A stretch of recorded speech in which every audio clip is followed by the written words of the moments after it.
কোরআনের পাকে শহীদ আল্লামা সাইদি রহমাতুল্লাহর মৃত্যুতে জমিন কেঁপে উঠলো, গোটা দুনিয়া।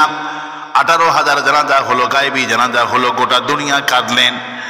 আর কিছু কিছু আমার দেশের অবৈধ সন্তানগুলি ছোট্ট ছোট্ট সোনামণিদেরকে শিক্ষা দিয়েছে। সাইদি সাহেব খারাপ মানুষ, ছেলের মিষ্টি বিতরণ করেছে, হাফিজি মাদ্রাসাগুলিতে মিষ্টি বিতরণ করেছে, সব মাদ্রাসায় নয়।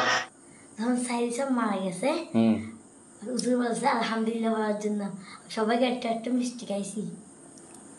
সাইদি হুজুর মারা যাওয়ার পরে তোমাদেরকে কি করছে? আলহামদুলিল্লাহ বল।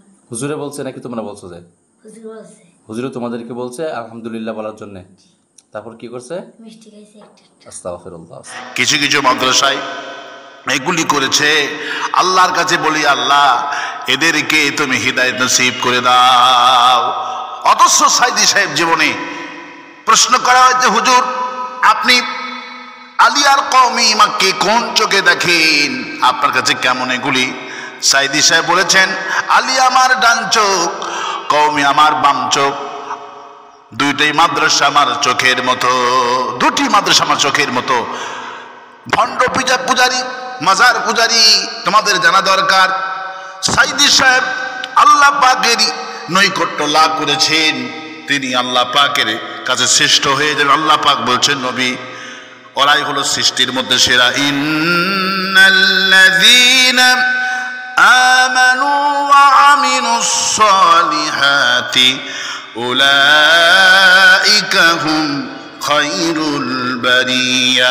নিশ্চয় যারা ঈমান এনেছে, সৎ কাম করেছে, এরাই হলো সৃষ্টির মধ্যে সেরা, আর এরা হলো সৃষ্টির মধ্যে সবচেয়ে নিকৃষ্ট।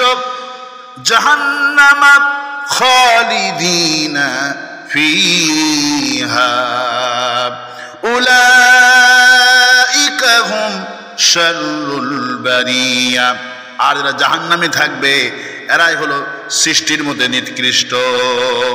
আল্লাহ পাক হাবিবকে হাবিব যখন কোরআনের দাওয়াত দিচ্ছেন, আল্লাহ পাক বলছেন, ওয়ামা আলাইনা ইল্লাল বালাগুল মুবিন। হে নবী, স্পষ্ট করে কোরআনের দাওয়াত দেন আর ওদেরকে শুনিয়ে দেন। কুল হুয়ার রাহমানু আমান্না বিহি ওয়া আলাইহি তাওয়াক্কালনা ফাসাতা'লামুনা মান হুয়া ফি দালালিম মুবিন। ওদেরকে বলেন, আমরা ঈমান এনেছি, আল্লাহর প্রতি তাওয়াক্কুল করেছি, আর অচিরেই জানতে পারবে কারা বিভ্রান্তিতে ছিল।